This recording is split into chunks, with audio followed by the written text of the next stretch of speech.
Challenges. Challenges are so incredibly heavy. We don't like challenges. We don't ask for challenges. It wouldn't be right or appropriate to ask Hashem, ask God for challenges. However, even if we don't ask for them, we experience them. We're given them all the time, no matter what age we are, what stage or phase of life we're going through. And it seems like when we overcome a challenge and time goes by and we wonder, how did I go through that? How was I able to overcome it? I can't believe I experienced it. And yet you went through it. However, when we are in a challenge, in a very heavy situation, a difficult situation, we wonder, how am I going to get through this? Why did God give this to me? This challenge, this experience. Why am I experiencing this? What did I do? Or Hashem didn't get my email. Like, this is not the life I signed up for. But we must understand that challenges in life are life itself. Without challenges, a person does not feel productive, valuable in life. So when we are given challenges, we have to know that we can overcome them. However, our generation that we live in now has a unique challenge. Every generation has a challenge that only speaks to them, that they particularly need to overcome. And our challenge is abundance, the abundance of things. I'm going to share with you why it's abundance, and I'm going to share with you a practical tip how to overcome this challenge in the future at the end of the video. You see, sometimes we go through life and we experience challenges and we wonder, why Hashem is giving this over to me? What do I need to know this for? Why am I going through this? And I'm going to explain the beauty of this idea by a parable, through a parable. We need to know that every challenge that we go through is actually a blessing in disguise. We live our lives for the next world. We don't live for this world. A mitzvah that we do in this world, a good deed that we do in this world, which is like loosely translated, is really a connection to Hashem. There is no way to reward a person for a mitzvah. There's no way. There's no such thing as a small mitzvah, we know that, and there's no such thing as a big mitzvah, even though we may say that. Since we don't know the value of a mitzvah, we must know that everything that we do is extremely valuable. We can only know that if we know our own value. And we're constantly trying to remind ourselves that we are partners with Hashem in this world. And whatever that we go through in this world, we know that in the next world, we are going to be eternally grateful for our positive experiences as well as our seemingly negative experiences, right? It may seem like a negative experience having a difficult child, God forbid, or a challenge of having a special needs child, or having financial stress, but it's really a blessing. It's a blessing in disguise in its own way. Hashem only gives us kindness. He only knows how to do good. And in this way, it's a kindness, teaching us to be better and bigger people, giving us an opportunity to become the people we're meant to. So we have to understand that we don't live for this world, right? Anything that I do is not for this world. It's for the next world. So the mitzvot that I do will enable me to live a beautiful life in this world also, but it's going to be for the next world. But why is it that Hashem didn't ask us? Hashem didn't ask us, listen, I'm going to give you this challenge and you're going to overcome it, and I promise you in the next world it's going to be great. You're going to be so rewarded for it. It's going to be amazing. And the reason why Hashem doesn't do that is because Hashem tells us you're not in a position to choose. And this is the reason why. I'm going to give you the reason why through this beautiful parable.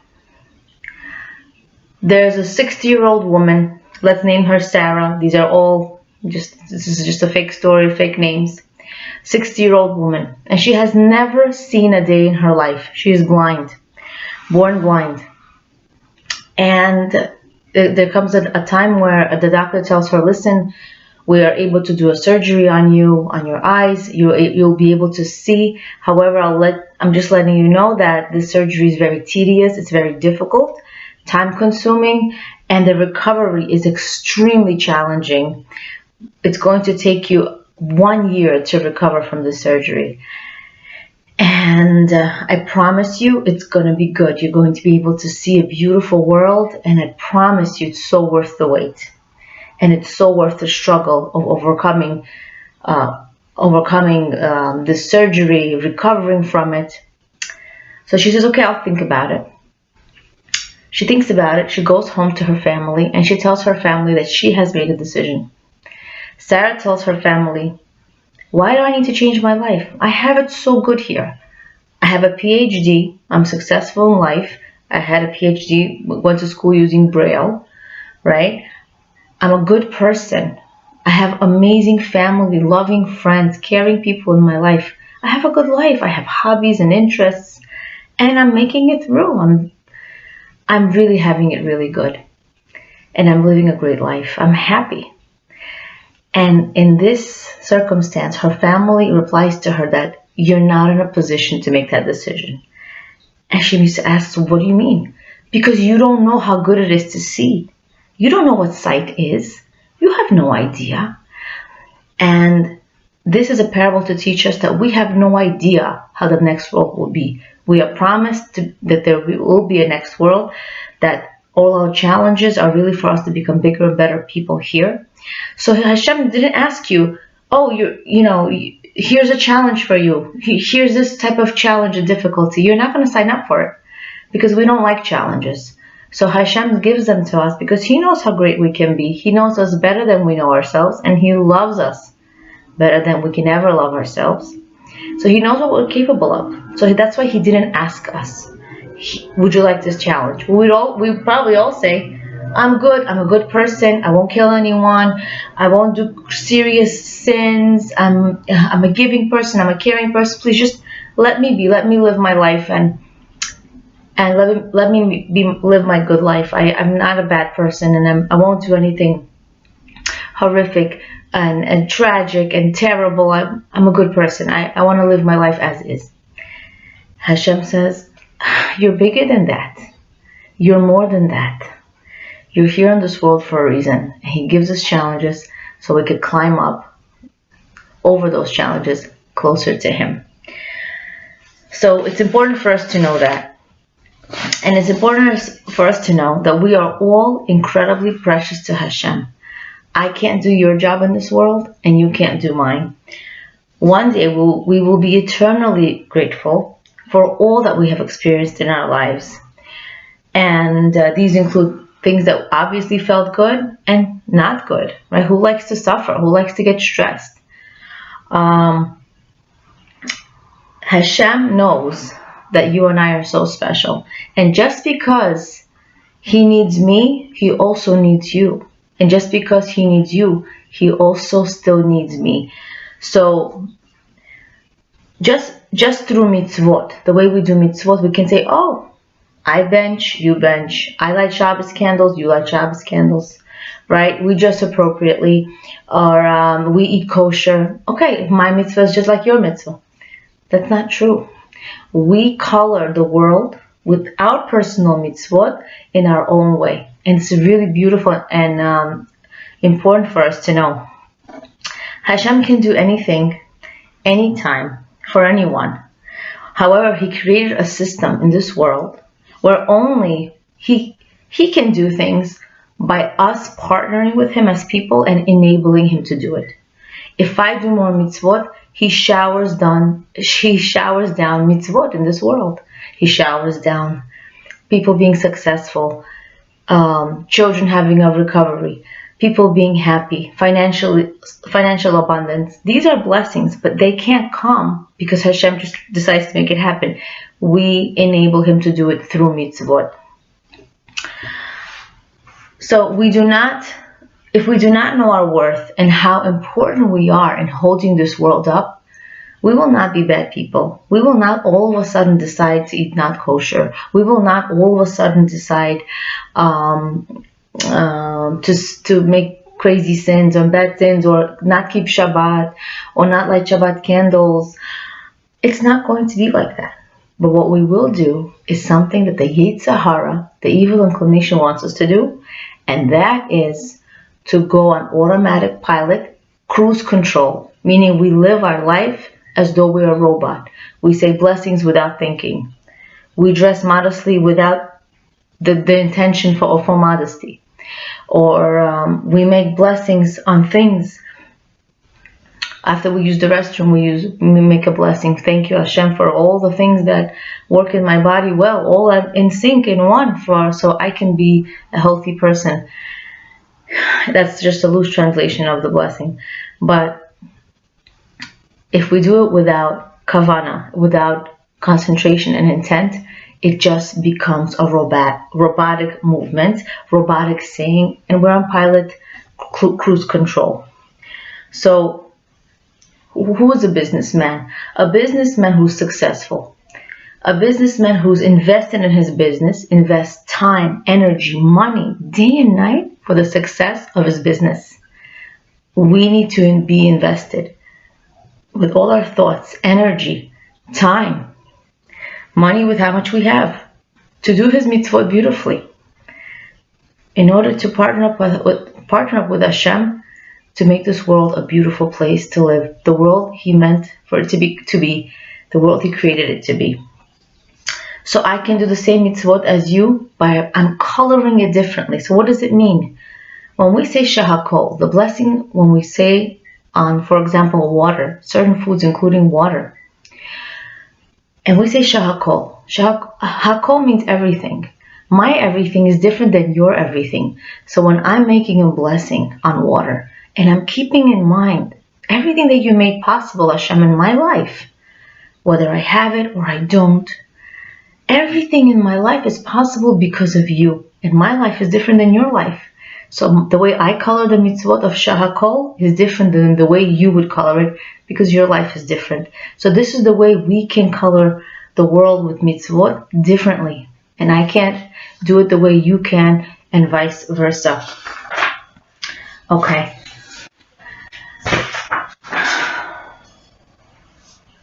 I want to tell you one of the tactics of the Yetzer Hara. The Yetzer Hara in our generation, the biggest challenge of our generation is for us to be distracted. Distracted with earthiness, distracted with materialistic abundance, right? Abundance is the main distraction in our world, having materialistic things abundantly, right? And we think like this. We're good people. We're smart people, intuitive, perceptive, but yet we make the mistake of thinking that abundance is where it's at. For example, the bigger the house, the better you are. Is that really true? No. Right? Or the more successful you are. The more money you have, the more successful you are. The more famous you are, then the more valuable you are, right? Because you have so many more initials to your name. You're a big person. You could make things happen. It's who you know, not what you know. Right? It's the more powerful you are in society. And that's all not true. You could be a simple Jew and you could be powerful. You don't have to have much money. You could be powerful. You could live in a certain home, simple home, and you could be so meaningful. Right? It's not true. Yet we get challenged to think this way because we're not thinking. Right? Our generation has the unique challenge of abundance. And what do we mean by abundance? People wrongly assume that as long as I can afford it, why not have it? Why not afford? Why not have so many pairs of shoes, so many dresses, so many things in my life? Why? I could afford it. Now, we do want nice things, and Hashem doesn't want us to live in a garbage bag and live super simple lives. That's not what He wants. He wants us to put thought into what we have, be grateful for it, and move on. Want it, have it, be grateful, move on. At the end of the day, a kitchen counter is a kitchen counter. The kitchen cabinets are kitchen cabinets. The couch is a couch. It's nothing more than that. But if a person is heavily invested all day on how their home looks, on the nicest things to have, what happens is they cannot do two things at once in the same capacity. They cannot be heavily invested in the spiritual world and the physical world to the same capacity. They can't. If I'm always thinking about how much more money to make and how to renovate my house, right? We want to live nicely, but not to be heavily invested in it, because I can't serve Hashem and do mitzvot the way He wants me to if I'm heavily invested in materialistic abundance, having more, making more, right? We need to understand that there's not room for investing ourselves if we're investing our time in materialistic means and having earthiness, having things. So, for example, we want to buy a dress for a wedding. We find so many stores, 10 stores. There's abundance of availability, abundance of everything. But it doesn't mean this is good. A dress is a dress. And if you keep the dress, one day it'll be your daughter's Purim costume. When someone buys a house and renovates it, in 5, 10 years, 20 years, when you sell it, the first thing the new buyers will do is destroy everything and rebuild and redo your kitchen that you spent so much time and effort trying to make gorgeous. There's nothing wrong with having nice things. But if I'm night and day thinking about materialistic means, then I'm not doing the job that I was meant to do in this world, which is be an Oved Hashem, be the daughter of Hashem, be a servant of Hashem, do His mitzvot beautifully, invest time and effort in thinking about my mitzvot. And this is a battle that we all have to fight. We all have to fight this battle, all of us have to fight this battle of not letting materialistic things take over your thoughts, right? We want to be able to use money well and invest in money wisely, but we don't want to let it take over our brains, right? We want to know that the Yetzer Hara wants you to live as though your kitchen counter is a definition of you, right? It represents you. It doesn't represent you, right? Not how the home looks like represents the person, how the home feels like represents the person, especially the woman of the house.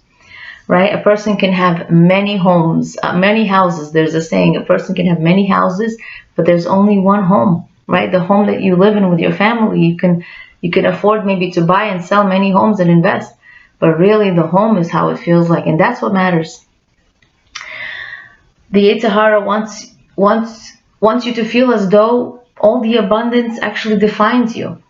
Abundance of things does not make you happy. We know this from Hollywood people who are so rich, they don't know what to do with their money. Are actually one of the most unhappiest people who they just do crazy things, commit suicide, take drugs because they're so unhappy. So it can't be the things that make you happy. Okay, so sometimes we think, oh, extracurricular activities, more clothes, vacations for my kids, opportunities makes me a better mother. It doesn't, right?